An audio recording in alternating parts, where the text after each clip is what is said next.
Bagong umaga, bagong pag-asa. Salamat po at may umaga pa uling dumating sa ating buhay. So, umpisa po ulit tayo nito pong ating home remedy self-therapy. Dahil every other day lang po yung ating therapist. So, kinakailangan po mag-exercise po tayo ng sarili habang wala rin naman lang po tayong ginagawa.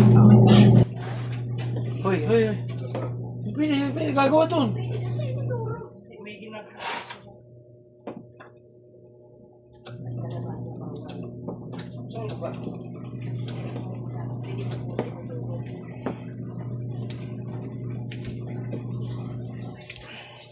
Okay, dublehin po natin, patigas-tigasin naman po natin para medyo mapwersa po yung muscles nitong ating braso mga kabiyahero.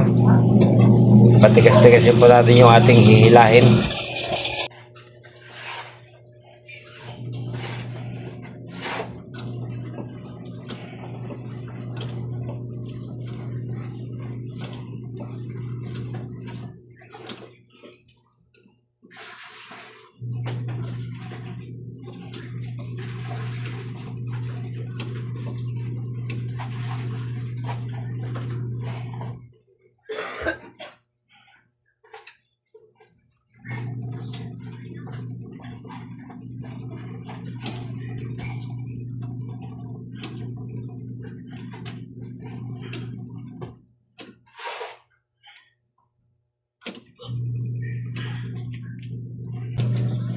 Okay, pagkatapos po ng ating rubberized rope, subukan naman po natin maglagay ng 1 kilo weight dito po sa ating affected na braso.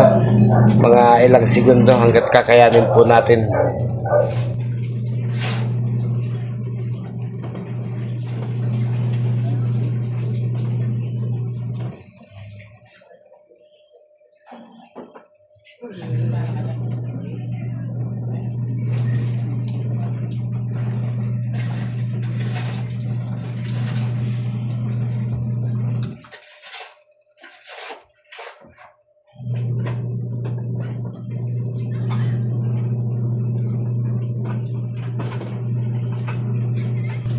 So pagkatapos po natin sa braso, footwork naman po yung ating gagawin. Ayan, personal na style na lang po natin ito at tayo na lang po yung nagpo-program kung ano po yung ating magiging daily routine habang tayo po ay nagre-recover mga kabiyahero.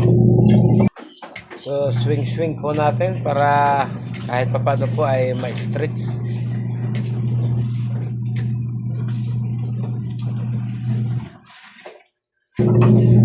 So ayan, sinusubukan din po nating pagsuluhin po yung ating paa na apektado. At kahit pa paano po ay ayan, napapagsulo na po nating nakatayo at nakakaya naman na pong buhatin yung bigat po ng ating katawan.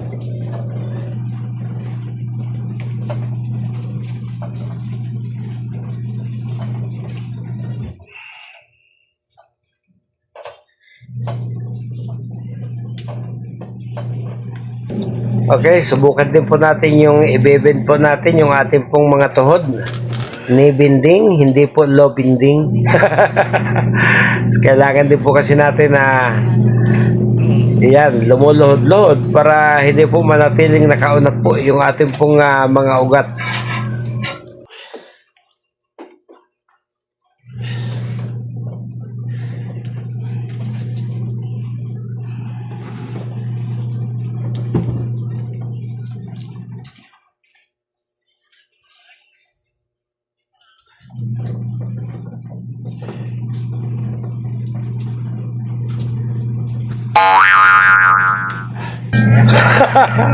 Umusog, hindi kaya yung ating binti.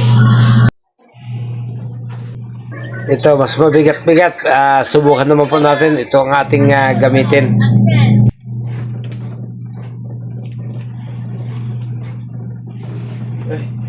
Ay, hindi kaya ibaba.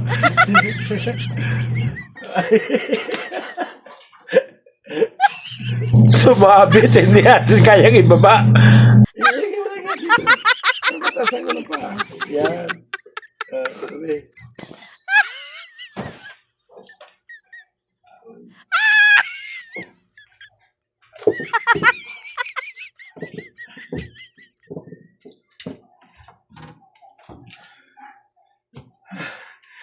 kaya ibaba.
Ito ha.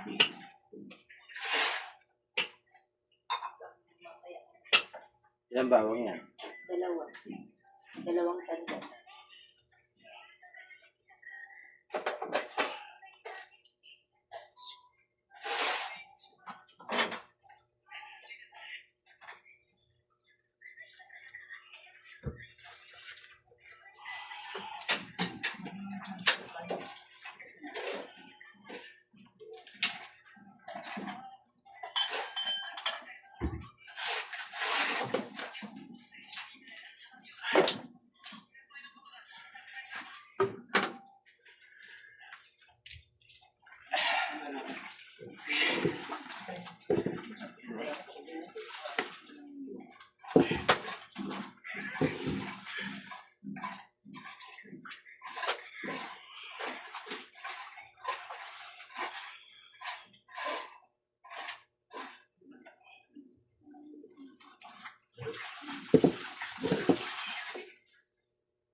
Sa nangyari pong ito sa buhay ko, ang una pong pinag-aralan ko ay kung paano po magpapasensya at mag-control po sa emosyon. Hindi ho pwedeng basta magagalit, lalo na't nakikita mo yung hirap ng mga kasama mo sa bahay.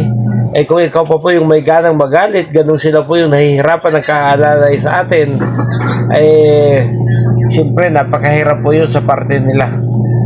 May mga damdamin din po ang mga yan, kung kahit kinakailangan tayo po mismo yung mag-control.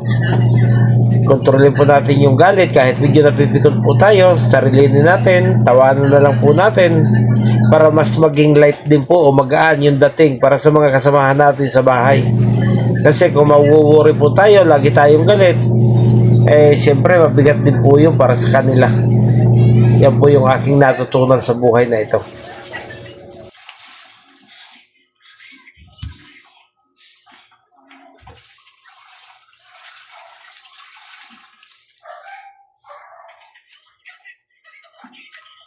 Medyo nagbubunga naman po yung ating ginagawa. Ayan, nakakatayo po tayo ng walang hinahawakan. Nakakatayo po tayo ng walang umaalalay mga kabiyahero. So malaking bagay po yung ating mismong sariling pagnanais na agad po tayong makabalik sa dati.